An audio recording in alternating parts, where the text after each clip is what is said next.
ඇඟේ තියෙන තද ගතිය, හිර වෙච්ච ස්වභාවය මේකෙන් නැති කරගන්න අයුවන්. ව්‍යායාම කිරීමයි ක්‍රියාශීලී වීමයි කියන්නේ දෙක අතර තියෙන වෙනස ගොඩක් කට්ටිය දන්නේ නැහැ. කට්ටිය හිතන් ඉන්නවා ගෙදර අතු ගන්නවා, මම ඒක වැඩ කරනවා, මම කාර් එක හොදනවා, මොකක් හරි බල්ලා නාවනවා, හරි මොකක් හරි තමන් කරන ගොඩක් දාඩිය පෙරාගෙන කරන වැඩි. ඒක මේ ගොඩක් ව්‍යායාමයක්. මේක ව්‍යායාමයක් නෙමෙයි.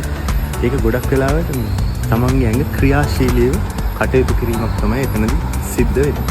අපි ඔයාලට හඳුන්වා දෙන්න බලාපොරොත්තු වෙනවා හුස්ම පාලනය කිරීමේ ක්‍රමවේදයක්.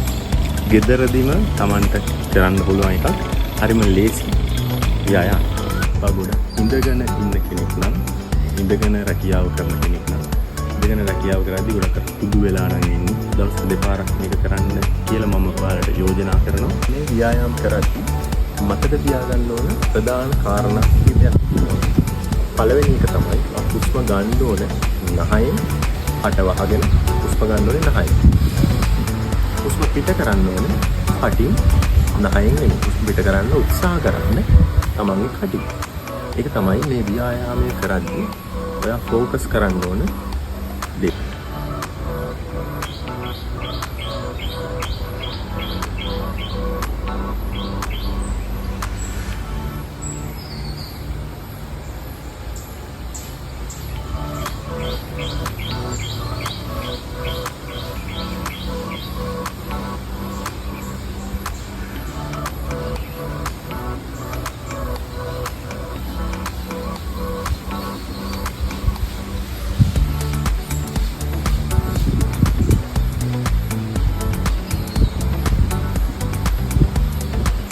වාර 5ක් ඊට පස්සේ හොඳ හුස්මක් ගන්න. අත් දෙක දෙපැත්තට කරලා like this. හුස්ම හෙලන්න මැදට එන්න. හුස්මක් ගන්න.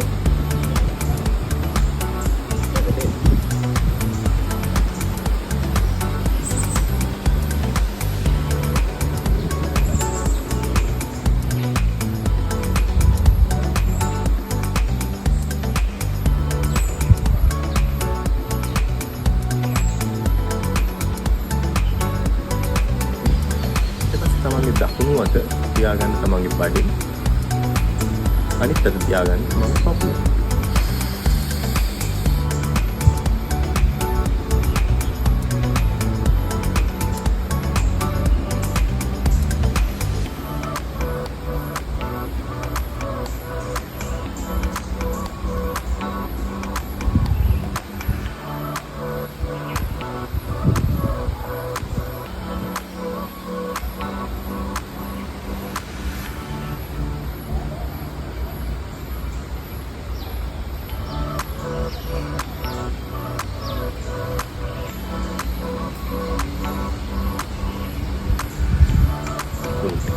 වාර 5ක් කරන්න. ව්‍යායාම කරද්දී තමන්ගේ කොන්ද කෙලින් තියාගන්න. කොන්ද කෙලින් තියාගෙන ව්‍යායාම කරන්න උත්සාහ කරන්න. එතකොට ඔයාලට හොඳ සැහැල්ලු ස්වභාවය, රිලැක්සේෂන් එක, හොඳ රිලැක්සේෂන් එක ඉක්මනින් ලබා ගන්න පුළුවන්. චීගොන් පිළිබඳ අපිට හඳුන්වා දෙන්න පුළුවන් මේක ඇක්ටිව් මූව්මන්ට් මෙඩිටේෂන් එකක් විදිහට. ඇක්ටිව් මෙඩිටේෂන් එක චලනමය භාවනාවක් විදිහට හඳුන්වා දෙන්න පුළුවන්. දැන් නැවත වැඩසටහනකින් හමු වන තෙක් ඔබට නිරෝගී ජීවිතයක් ප්‍රාර්ථනා කරනවා.